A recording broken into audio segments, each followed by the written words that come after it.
and today we're going to be making a platformer game on Scratch. And for those who don't know what Scratch is, it's an online coding program. And I'm seeing this here and now. I know this probably won't get that many views because people usually don't watch Scratch videos that much, but I need content and I thought of an idea, so I'm gonna do it. So I've used many different platformer scripts in Scratch, but I ended up making my own, which I found out which was the best platformer script. So let's do when green flag clicked block. These videos are unscripted. Show Oh yeah, by the way, you can change your costume if you want. I'm keeping mine as Scratch Cat. You can change your costume.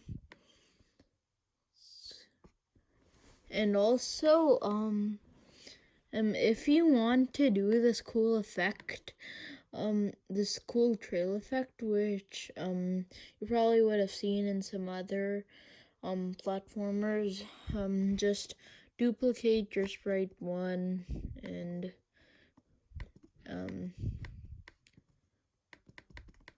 delete all of the features, like the main features.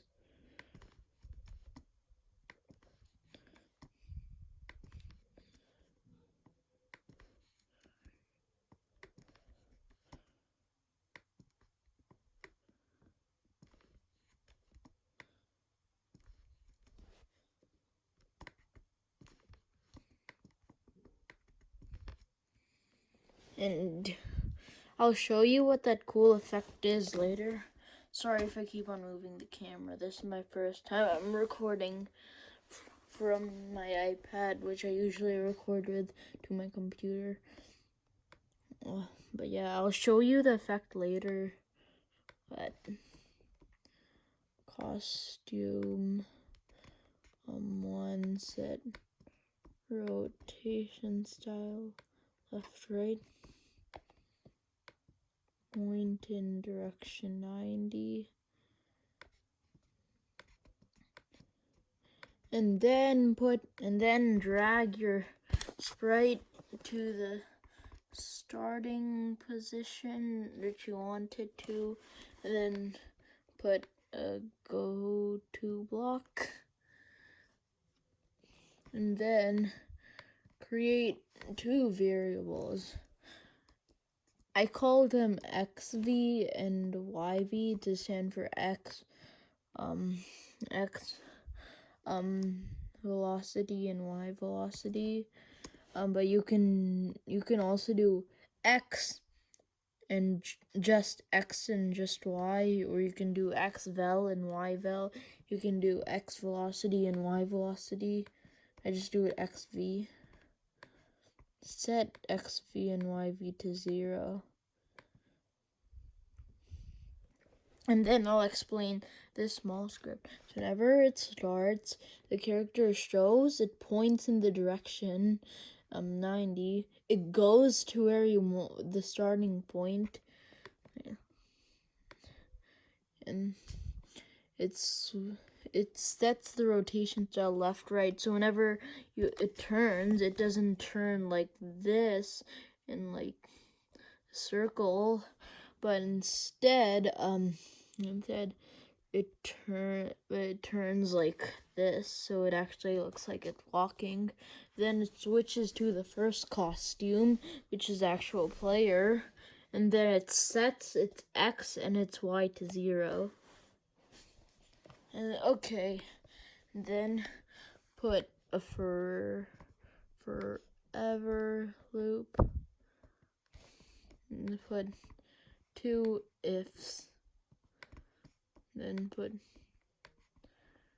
change YV and then -1. They put that in, not in the if blocks, like just under forever, not in ifs.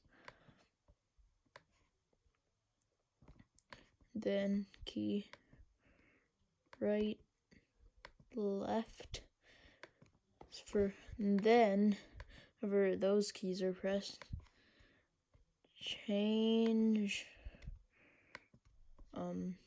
the X by, then you can do, the higher the number, the faster he'll be. I'm just gonna put it at 2, and then the left arrow key has to be negative. So I guess the lower the number. And so then, whenever the right arrow key pressed, he moves over there. And when the left arrow key pressed, he moves over there. And also, let's put a point in direction blocks. No, 100. And then let's run that script so far. See. Oh yeah, and he doesn't move because right now the variable is nothing, because it doesn't know that the variable is x right now. Then you put a change x by, and then a set xv2 block, and then put change x by xv, so now it knows that that's what the x is gonna be. And then it sets it to 0.8. It sets it to xv to 0.8. For the friction, 0.8 is the friction. And if you still understand, look what it's like without friction. If you just put,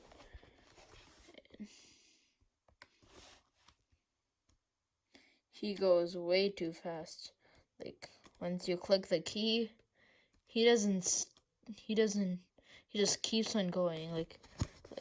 Guys, I'm pressing it, then I stop. Oh yeah, it takes a while. By the way, if you saw, he was over there. If I just press it once, he's all the way over there. And then if we put friction, look at it now.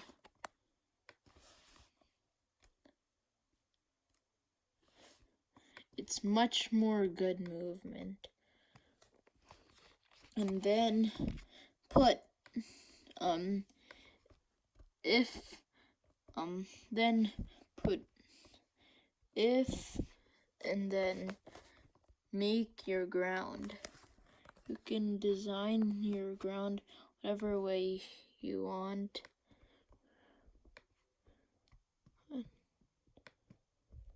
I'm just going to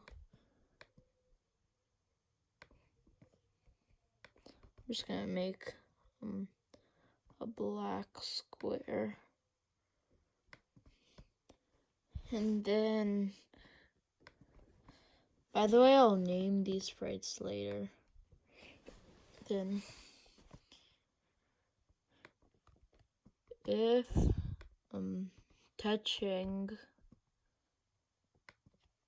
sprite 2, we'll call it ground later, change y by 1. And then you have to duplicate that 6 times. And if you're like, why can't I just use a repeat? I mean, not 6, 5 times. If you're like, why can't I just use a repeat 5?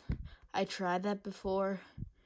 Trust me, it just makes your game laggy. No, I'm working on this platform game, which I'll share later on my account. My account name's sfmuhiles, and at the start, I was just using repeat blocks, and then it would run laggy, and then I would use so many different scripts and just change it to repeat blocks. I do repeat blocks to make it faster, but then But then it's laggy, but I didn't understand that it was a repeat block. So then one time I just tried it without the repeat blocks, and it was super smooth, so trust me. Oh yeah, I did way more than 5. And then after you do it one more time. But then I'd change it by -6. And then you get minus times, and you get 2 x variables. You would change x by, and they put minus, then times, so xv minus xv times, and then you put 2. And then that'll make it so whenever you're wall jumping, which I am gonna add a wall jumping script, instead of start going inside the wall, which is trying to jump, like you start going inside once you start touching it, it'll change it by 2, so it'll just keep on going out. Might not make sense right now, but it will later. And then I think that's good. Oh yeah, and then for the wall jumping script, if else, and then key, up arrow pressed, and then you put another if else inside the if, and then set yv to 17, and then grab an x, then if x greater than 0, and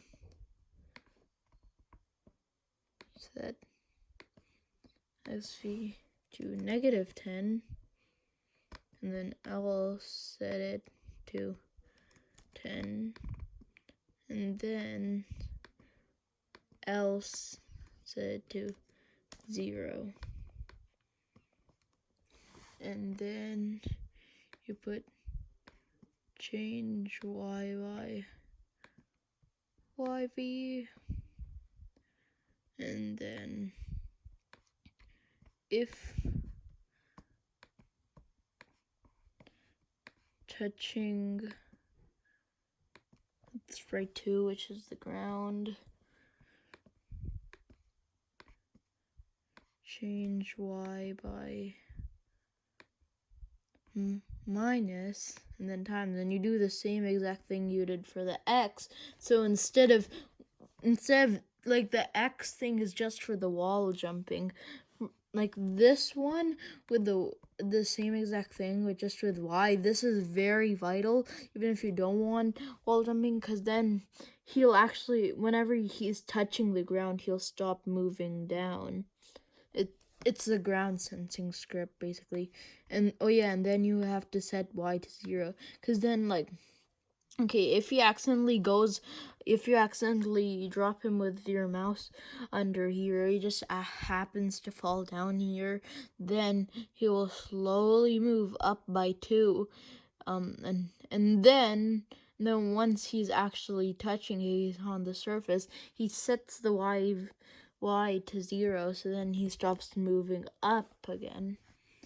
And then you would change y by -1, and then the jumping script, key, up arrow pressed, set yv to 12, and I forgot, it's if key up arrow pressed and touching sprite 2, which is the ground, because then he'll just keep on jumping, and then if you end up holding the up arrow key, then he'll actually levitate. He'll never come down if you end up holding. if you do it, then he'll jump up, and then whenever he comes back to the ground, he can do it again. And then do change y by 1. And then it already started working. As you can see, well, we're moving. And part 2 is called Get Moving, so that's part 2. No, not part 2 called Get Moving. Part 1 is called Get Moving. So we're done, but we're not fully done, because that trail I talked about, I'm gonna do it now. So you do whenever a game flag clicked, forever create clone of myself. Whenever I start as a clone, switch costume to costume 2 with none of the details. Set ghost effect to 0, and then repeat 10 times. Where you change size by -3, and then on top of that, change ghost effect by 10. Oh, I put -2, -3, and then you put delete this clone. And then, now let's look at the final product. You see, it creates a cool trail. And that's it for today. So, until next time, goodbye!